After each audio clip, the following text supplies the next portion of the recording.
আমার সাথে এই ইউটিউব চ্যানেলের পক্ষ থেকে তোমাদের জানাই যে কীভাবে বাংলা থেকে সহজে ইংরেজি শেখা যায়। বাংলার কনসেপ্ট ক্লিয়ার থাকলেই আমি দাবি করি তোমার সহজে ইংরেজি শিখে যাবে, সে গ্যারান্টি আমার।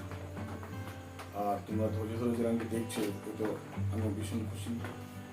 আমি একজন তোমাদের কাছে ভীষণ কৃতজ্ঞ। তো চ্যানেলটি সাবস্ক্রাইব করো, বন্ধুদের মধ্যে শেয়ার করো। আর দেখো কীভাবে বাংলা থেকে আমার ইংরেজি, বাংলা কনসেপ্ট ক্লিয়ার থাকে, ইংরেজি কনসেপ্ট তোমার ক্লিয়ার হয়ে যাবে। আর সেকেন্ডলি তোমাদের বলে রাখি যেটা, আমি শুধুমাত্র এখানে তোমাদের গ্রামার কনসেপ্ট ক্লিয়ার করছি তা নয়। গ্রামার সার্জেনের মানে গ্রামারের খুঁটিনাটি বিষয় যা কিছু আছে সেগুলো তো তোমাকে এনে চলে তোমাকে দেখানোর চেষ্টা করবো। আর আমি কম্বাইন্ডের বিভিন্ন রকমের যে পড়াশোনা করা হয়, বিভিন্ন বইগুলো আছে সেগুলো সব তোমাদের করে দেখাবো। সেগুলোর জন্য একটা দুটো বই তো দেওয়া শুরু করেছি। তোমাদের চাকরি বাকরির ক্ষেত্রে তোমাদের ভীষণ সুবিধা হবে। আর ক্লাসগুলি ফলো করো, তোমাদের কনসেপ্টটা ক্লিয়ার হবে। চলো শুরু করি। নাম্বার,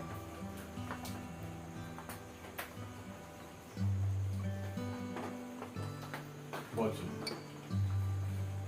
আমরা বচন সাধারণত কি করি? এক বচন, এক আর বহু বচন, তাই না? এগুলো বলি সিঙ্গুলার নাম্বার।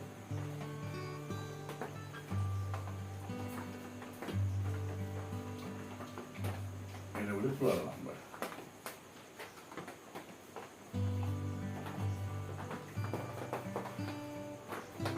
এটা কিন্তু আমরা ভাগ করে নিই।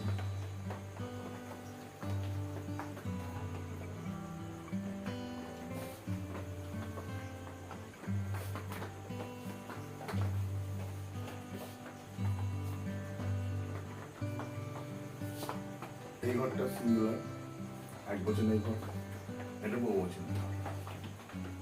এটা প্রথম,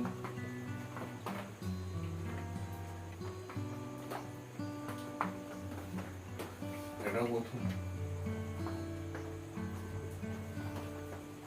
এটা দ্বিতীয়, এটা তৃতীয়, এটা তৃতীয়, এটা তৃতীয়, এটা বলি থার্ড পার্সন, মানে পি দিলাম, পার্সনটা বসালাম না, এটা থার্ড পার্সন।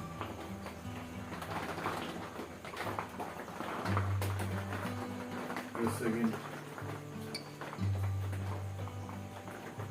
পার্সন, এটা সেকেন্ড পার্সন, এটা ফার্স্ট পার্সন, এটা ফার্স্ট পার্সন।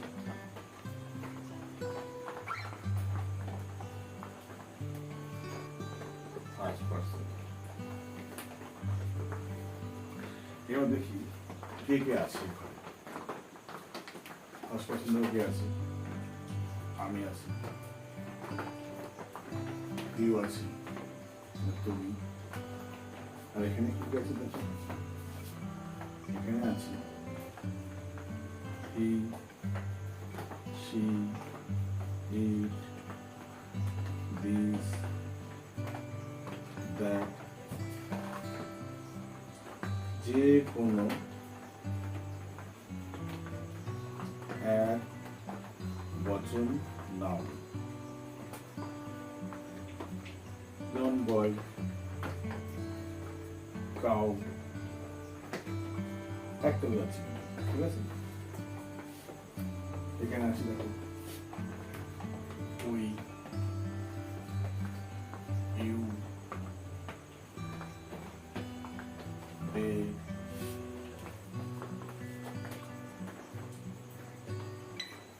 these,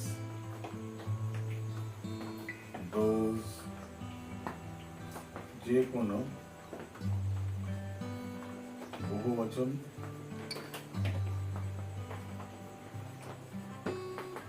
নাউন, ঠিক আছে? যে কোনো বহুবচন নাউন। এখানে যেমন বয় বলেছি, এখানে তাহলে কি হবে? বয়েজ হবে। কাউ বলেছি, কাউজ হবে, ঠিক আছে? ফার্স্ট পার্সন মানে বলবো এটা আমি, এটা আমরা,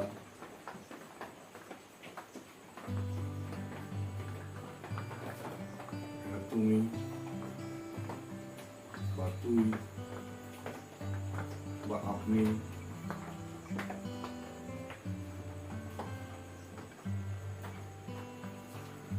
এটা তোমরা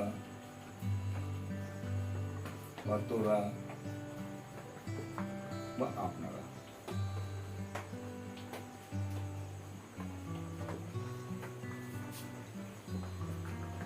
এই মানে সে, এটা পুরুষের ক্ষেত্রে ব্যবহার হয়। এই মানে সে, এটা স্ত্রীর ক্ষেত্রে ব্যবহার হয়, মেয়ের ক্ষেত্রে। ইট মানে এটা, দিস মানে এটি, দ্যাট মানে ওটা।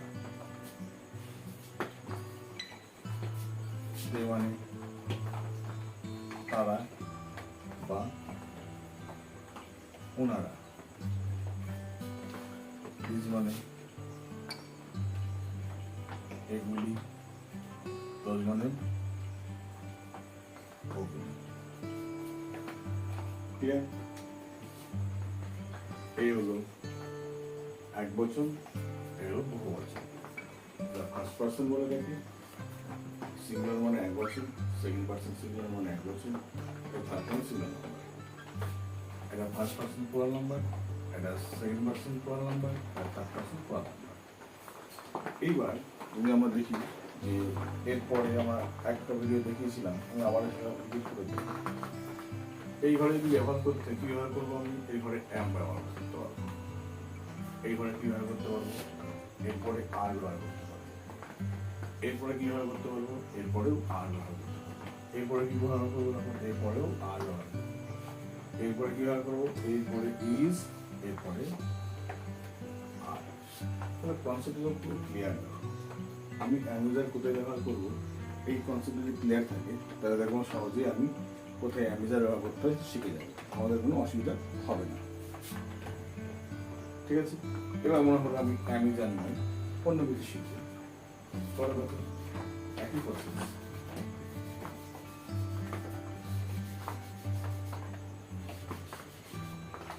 দেখো এখানে কি আছে, এখানে যদি ওয়াজ আর ভাবি তাহলে এখানে হবে ওয়াজ, এখানে হবে ওয়ার, এখানেও হবে ওয়ার, এখানেও হবে ওয়ার, এখানে হবে ওয়ার, এখানে শুধুমাত্র হবে।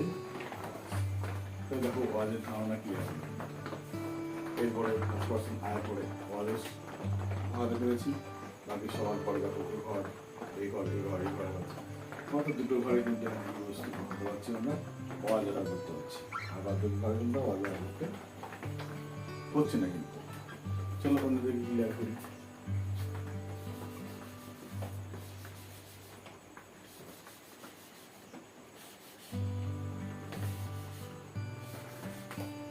যদি আমরা হ্যাজ হ্যাভ ভাবি, এই ঘরে হ্যাভ, আয়ের পরে হ্যাভ হবে, ওই ঘরে এখানে হ্যাভ হবে, ইউএর পরে হ্যাভ হবে, এই থার্ড পার্সন পুরাল নাম্বার এর পরে হ্যাভ হবে, এখানেও হ্যাভ হবে, শুধু এইখানে হবে হ্যাজ। বুঝতে পারি বাকি কোনটা কিরকম? খালি এই মাত্র এই থার্ড পার্সন অর্থাৎ মাত্র তৃতীয় পুরুষের জায়গায় এসে কি হবে? হ্যাজটা হবে, আর কোথাও কিন্তু হবে না, সব ক্ষেত্রে কিন্তু হ্যাভ হবে। ঠিক আছে, চলো অন্যদিকে যাই। আমার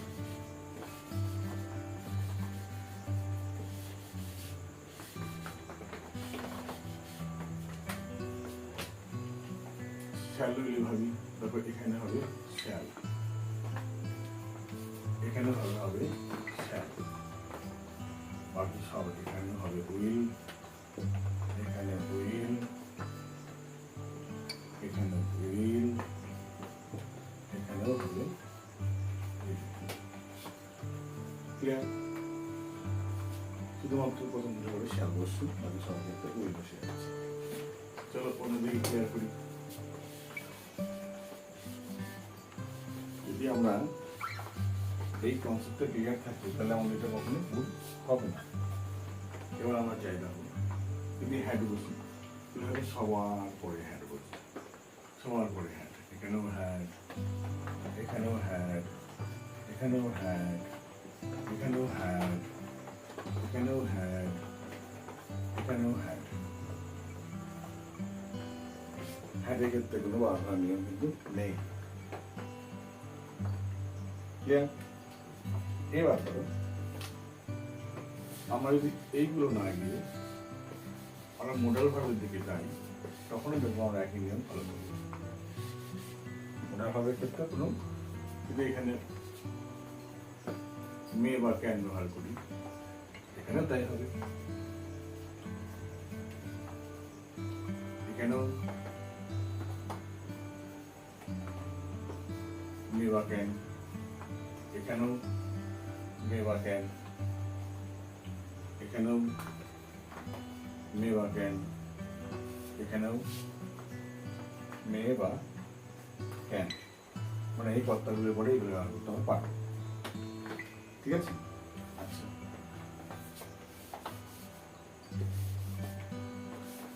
এবার তো বুঝলাম আমরা।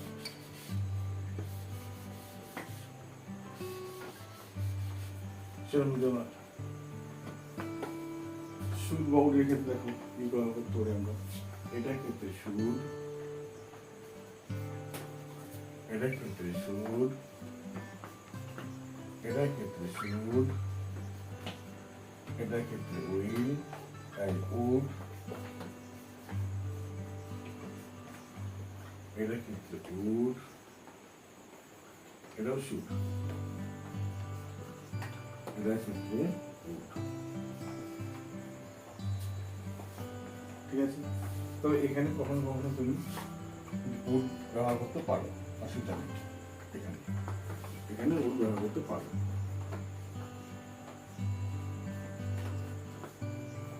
এটা কোনো হতে পারে। ঠিক আছে? দরকার নেই, তুমি সুদটাই জানো, বেসিক থেকে শিখছি, অত কনফিউশনে যাবো না আমরা। হ্যাঁ, তো কনফিউশনে যাবো না আমরা, এই হলো কাজটা। ঠিক আছে? শুরু এইবার যদি আমরা শুরু করতে দিকে যাই,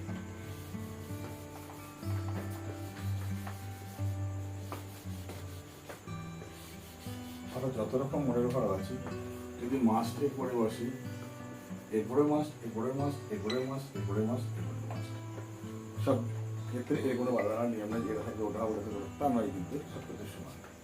এখানে যদি কুট থাকতো তাই হতো,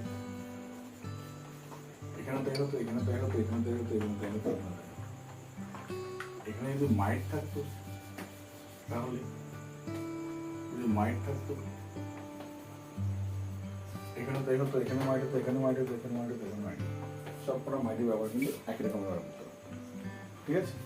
এবার আমরা যাই একটু অন্যদিকে। আমরা প্রেজেন্ট ইনডিফিনাইট টেন্সের দিকে ফলো করি। এখানে যদি নাবাচক বাক্য করি, এখানে নাবাচক বাক্য উল্লেখ করে দিলাম, আর প্রশ্নবাচক বাক্য। এখানে নাবাচক বাক্য করতে হবে ডু নট দিয়ে, ডু নট। ঠিক আছে? মানে subject do not plus verb plus object, এখানে এটাও নাবাচকটা subject plus do not plus verb plus object, এখানে ডু নট নাবাচক বাক্যে। ঠিক আছে? প্রশ্ন বাক্যে কি হবে? প্রথমে ডু অথবা ডু নট। যদি হ্যাঁবাচক প্রশ্ন বাক্যটা ডু, নাবাচক প্রশ্ন বাক্য হলে ডু নট। এখানেও তাই, প্রশ্ন বাক্য হ্যাঁবাচক হলে প্রথমে ডু, নাবাচক প্রশ্ন হলে প্রথমে ডু, এরপরে হলো সাবজেক্ট, তারপরে ভার্ব, তারপরে অবজেক্ট। এখানে তারপরে আসবে সাবজেক্ট, তারপরে ভার্ব, তারপরে অবজেক্ট। জিজ্ঞাসা নিয়ে বলবেন।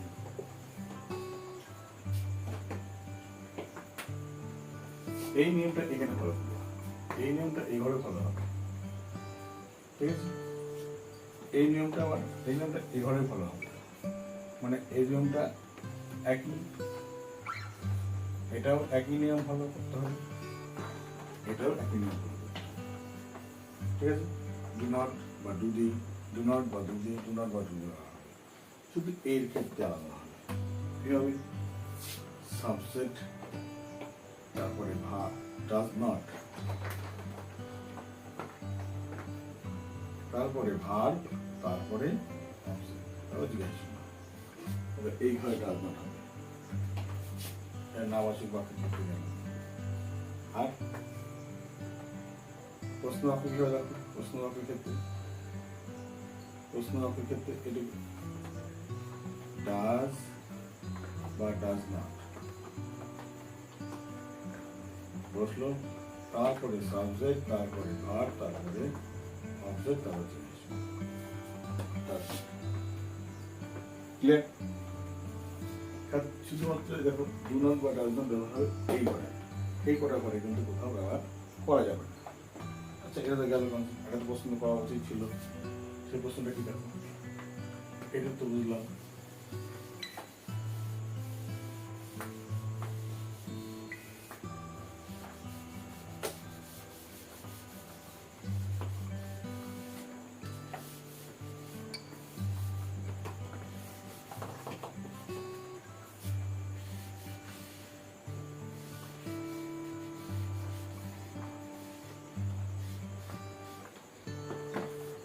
দেখো অনেক সময় ভাবের সঙ্গে এস বাই যুক্ত হয়।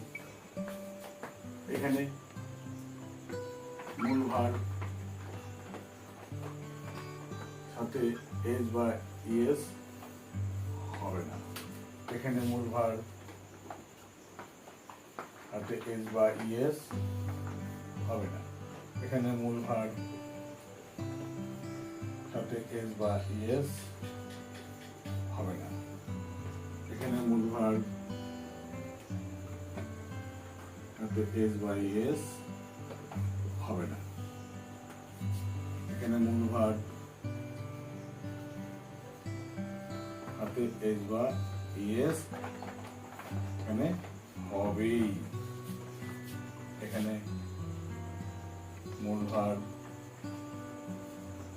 এস বা ইএস এটাও হবে না, শুধু এটা হবে